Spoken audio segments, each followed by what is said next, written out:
Happy gorgeous Monday morning. It is not even 11 a.m. yet, and I am counting it a win because both of my kids are finished with school for the day. We are finally getting back in the groove.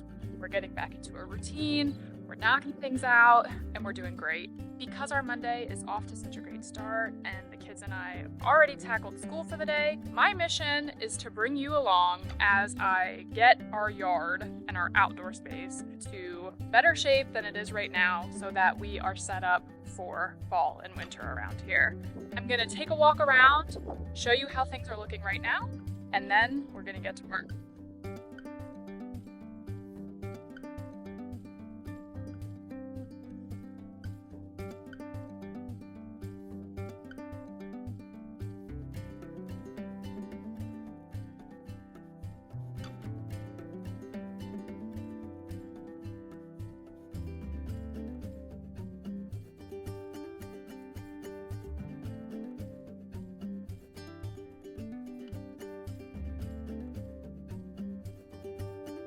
First bed is done, and let me tell you, this bed I would give like a D for its overall rating for the summer. To be very honest with you, we didn't get a whole lot of yield from here. The beets never took, they never sprouted, they never grew. We did a little bit better than anticipated with our carrots. I'll show you some footage of Annie unearthing those. Wiggle, wiggle, wiggle. Wiggle. Look at it. Wow.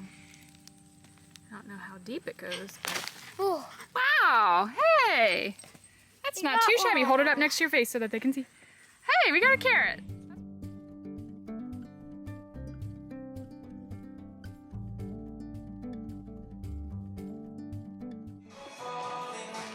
Is it carroty fresh?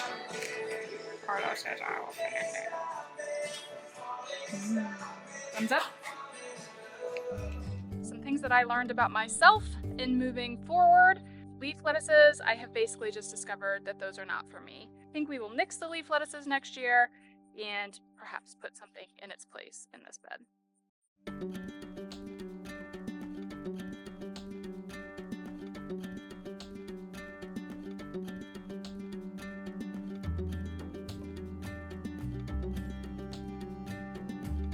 Sweatshirt's off. It is warming up out here, and before I continue on with the mission of weeding and getting a lot of this crap out of here, speaking of crap, when you have newbies, you got lots of it, so time for me to do some cleanup.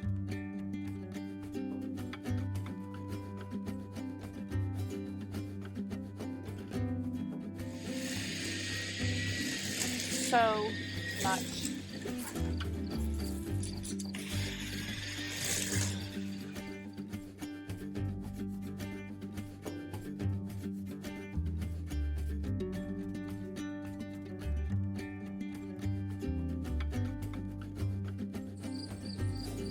All right, and now to tackle the area around the pool.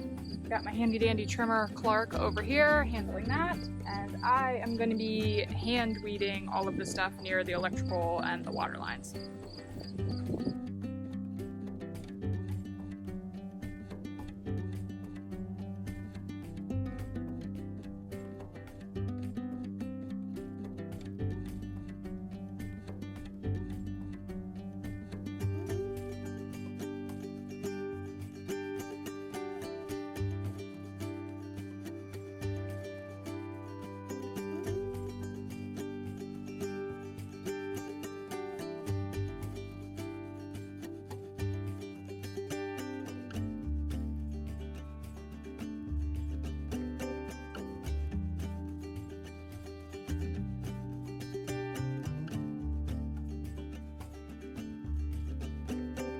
Alright, so I'm actually going to pause and go somewhere else. I am not sure if bumblebees live in the ground. I know a whole lot about honeybees and very little about bumblebees. And there's a whole bunch of them now.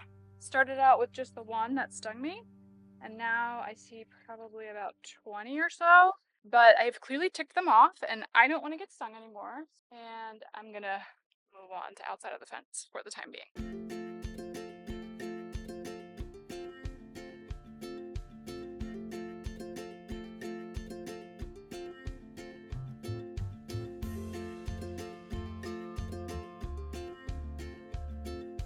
2 things. Number 1, ground bees, 10 out of 10 pain. My arm is like pulsating right now. I've never really had that before with any other bee.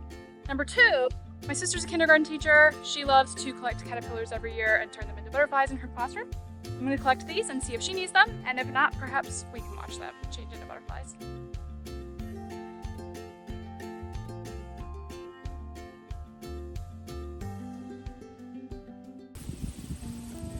Alright, so now that I have this side of the garden bed mostly cleaned out and removed the tomato plants, because even though red tomatoes themselves are nutritious and healthy for chickens, full of vitamins and nutrients that they need and love, green tomatoes and the plant itself is not good for them. Chickens tend to have a good self-regulation mechanism where they know what they should and shouldn't have. I didn't want to tempt them, especially since they're still babies. So I'm gonna go down to the coop and grab whichever 2 chickens will allow me to grab them first. And I'm gonna let them play around and kick up and help me to get rid of some things in the garden bed here while I continue to work. My first garden guest is Miss Vanilla. Come here, Peter. My second guest is Miss Maple.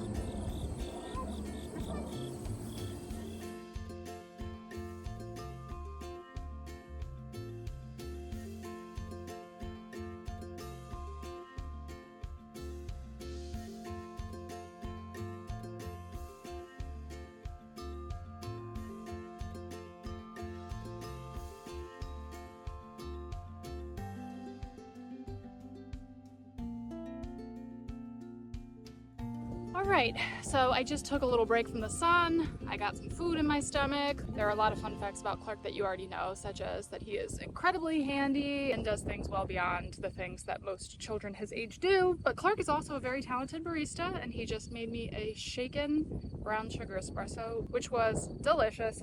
But there is this common stereotype among homeschool kids that they tend to stay up late and sleep in late. And that is true of both of ours, especially for Annie. It's not uncommon to not see her until between the hours of 9 and 10 in the morning. But we also have to laugh because it seems like our chickens here are also on a homeschool schedule. And we're thankful, right? Because of that automatic door that opens and closes in the morning and the evening by itself, we don't have to be down here super early, which is a nice thing. And then they have feeders and waterers that hold multiple days of supplies. So we don't feel like we have to be pressed to get down here first thing in the morning. I'm gonna take a little break from the yard work to get these girls taken care of.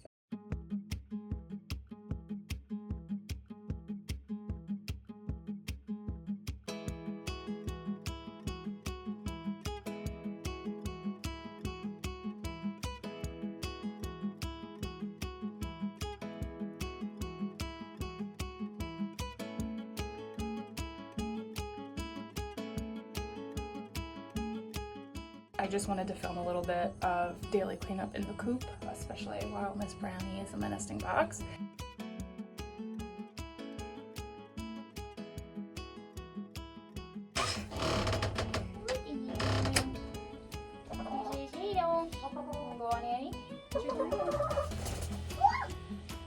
Sit on Annie for a little bit. She's like half on me, half on you. There you go. Whoa! She jumped off of me onto there. Yeah, but she was on you for a little. I have to. It's not poopy. Out, sweetie. I don't want you to wet. Why does everyone go to the door when I go?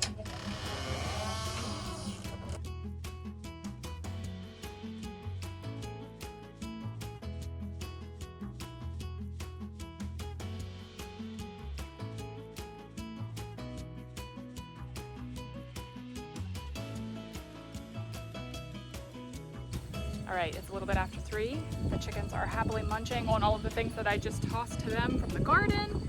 The kids are down playing on the trampoline. I made huge progress on the outdoor cleanup today, and even though I was hoping that it would be a 1-day project, looks like it's gonna turn into a 2-day project. And with that being said, I'll see you tomorrow. Welcome back. It is a brand new day, equally as lovely as it was yesterday. I am ready to tackle some more yard work today. Cleo and Clark are ready as well. We are ready to get this cleanup behind us.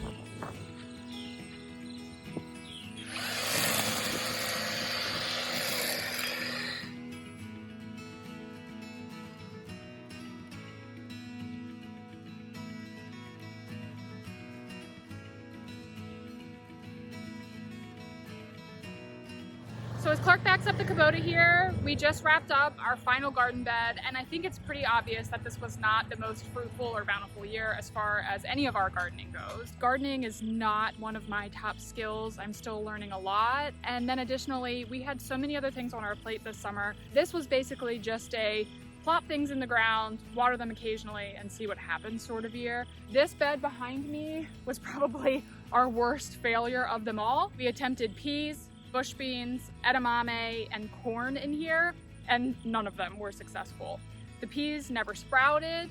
The bush beans and the edamame grew sporadically, but they weren't quality enough to eat.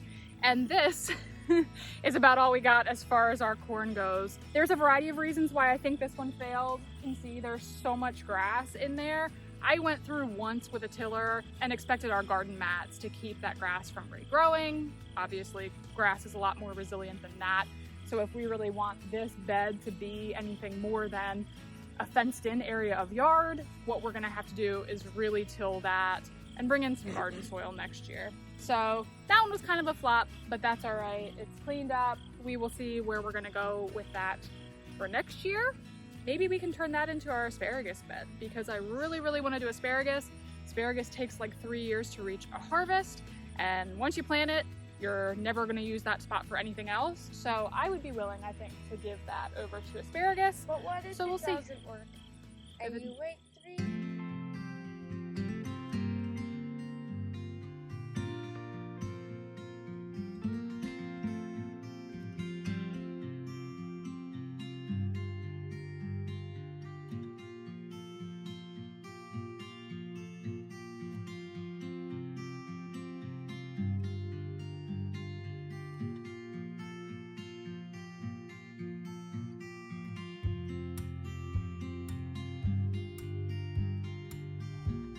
I'm down by the coop.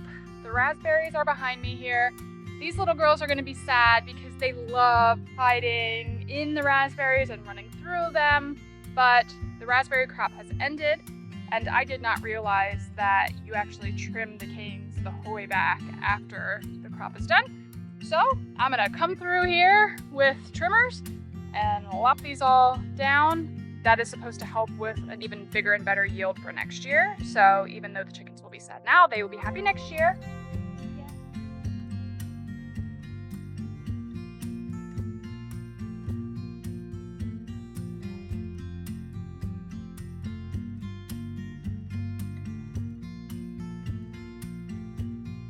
Looks like I'm not the only one doing fall yard cleanup around here, because as you can see in here behind me, Farmer Dan is also doing an end of season mow in our pasture.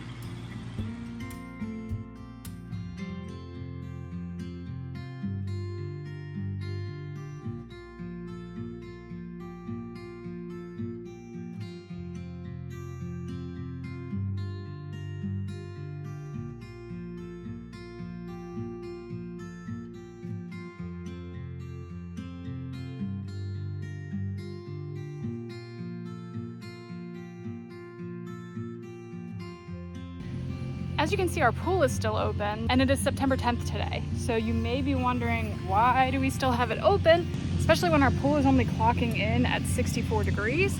And the answer to that is because the longer you leave your pool open in the fall and the sooner you open it in the spring, the less chance of algae growth and filter damage you have. We let it open as long as we can, even if we're not swimming in it. As long as it's nice out here and I don't mind coming out once a week to treat the pool, I have no problem with leaving it open. So we're thinking it'll probably be open for another 2 weeks or so. We might challenge ourselves to a cold plunge here before we close it up, and then it will be closed for the end of season.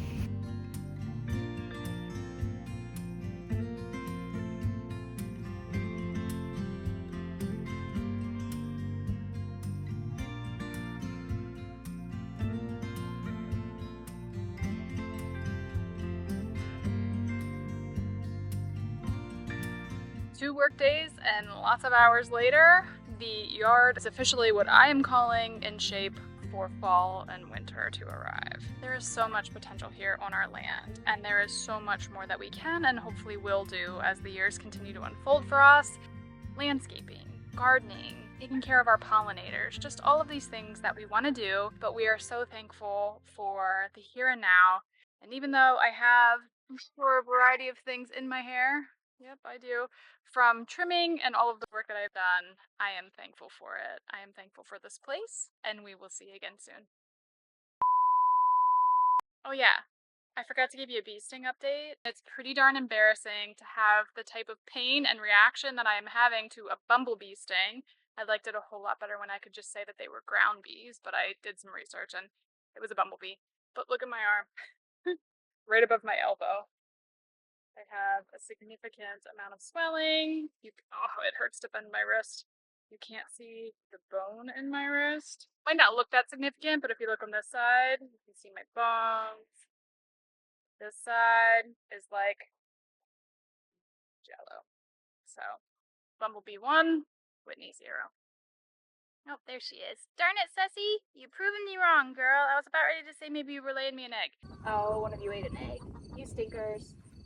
Vanilla, why do you have egg yolk on your head? Somebody was eating an egg, so we'll have to go in and investigate that. Maybe it was a soft shell or something. You little stinker. But anyway,